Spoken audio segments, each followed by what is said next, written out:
So where did Blue Security start? 30 years back when it started, it was called N4 Security. And the founder, Peter Anderson, when he started a guarding business. So in the process, one of the guarding companies had an issue around guys entering the premises from the back. And then a client said, well, hold on, I want to have an alarm system that fits into this premises that you can monitor the alarms of the guys before they get there. So after long hunting down, I eventually found a company, make small little entry-level alarm systems, and then the alarm broke. And then the client said, okay, so it's your stuff, you fix it. So now they're all panicking and saying, but hold on, we're not geared for this. We were not supposed to do this, we're doing guarding. So what I found in that is when they had the guarding and the armed reaction together, the two models don't work 100% together because it's two different animals that you have to operate. And after a space, the guy said, okay, but hold on, let's break away. And the Blue kept the electronics part side, the armed reaction only, and they sold off the guarding part of it. So we went through a rebrand and branded us as Blue Security, and obviously that's where the brand has grown over the last 31 years.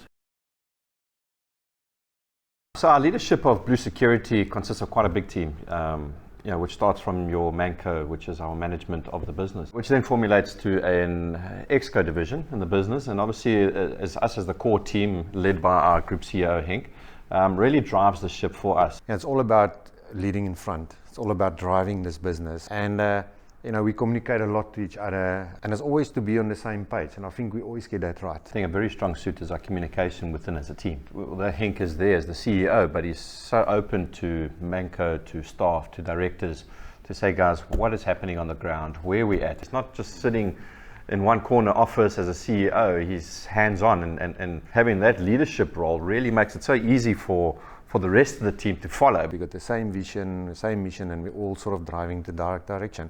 And we filtered it down as a team well to our staff. And I think that's one of our key success points in our business. From a client or a customer perspective, I think they see Blue as a brand they can trust. There are 1,000 security companies probably registered in South Africa.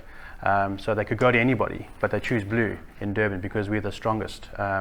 We're a brand that's been around for a very long time, and we've got a proven track record. We give back a lot to our communities.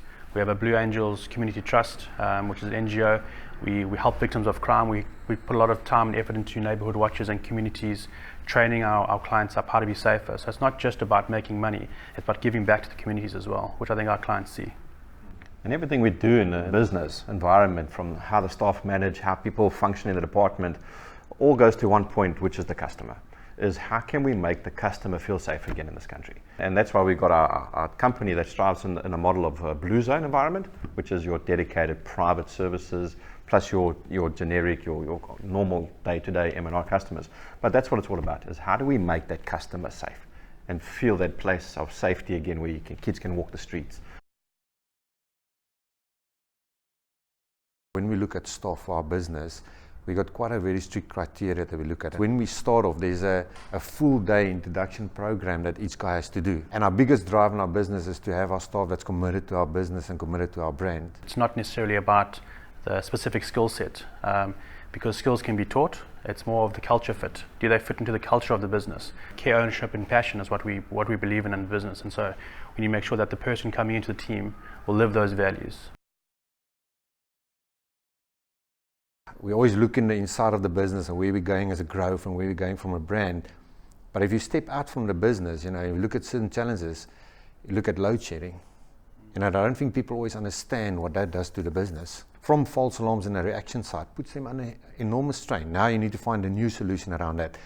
And if your business is not geared for those type of stuff, you're going to have a problem. Because that has a ripple effect onto the alarm systems. Then it has a ripple effect onto the client. Then a ripple effect to the armed reaction side. Then it becomes a sales. So the whole thing has just got this vicious circle where it goes around. Because while you fight that, you still need to fight the crime side of it. And you still need to deliver the service. And I believe we're in a space where Blue has almost become a household brand. Because when we do surveys, those sort of feedback we're getting. And it's just having that edge ahead of everybody else. Keep on delivering. Keep on challenging the systems. And doing something different. And I think also it's because it's our neighborhood.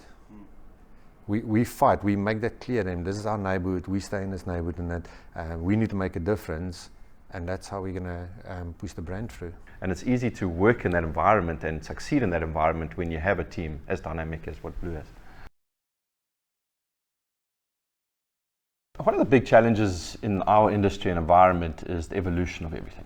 You know, evolution of crime, evolution of the customer, the evolution of technology. That is forever changing, and it's something that we've faced those challenges and succeed in those challenges, because we're a company that always goes out and looks for the first world successes to bring it into a third world country. We send guys around the country, around the world, to see what is actually out there and what can we bring to make things safe. And if you think you're only doing armed response and monitoring, like we've done for the last 30 years, you've missed it by 10 years already. The criminals are getting ahead of us. Their time frames to eliminate alarms is stepped up in it, and you need to be ahead of them. If you look at the technology we're putting in the streets, virtual estates we're creating, virtual patrols, monitoring premises, open zones, those are the type of stuff that's sort of evolved. One of the strong things that we have is we've probably got one of the most state-of-the-art alarm systems, which bring in video verification, people detection. We're going to start exploring facial detection. All these high-end stuff that is not ready in this country, but we'll explore it, we'll understand it, we'll know it, put on the shelf. So as soon as this country is ready for it, it's done. We launch it, we go. We'll be the leaders in this industry. I think evolving for us is a word that stands out for me. The fact that we're constantly evolving, not just internally but externally as well, looking at technology, looking at evolving our people to ultimately give our client a better experience. What should people understand about Two Blue is, and that's our determination. We're determined to be the best. We're determined to do everything first. Whatever happens in the world, we want to lead it. We want to bring it to South Africa. We want to bring something that's not South Africa's not ready for, have it on the shelf. So as soon as South Africa wakes up to technology that is beyond them, we're ready for it. I think one word that sort of describes the business, the staff, the team, everything is commitment. We spend a lot of time together as a team, and we work this model continuously, and we challenge each other, and we challenge our minds. The only word I think of is commitment.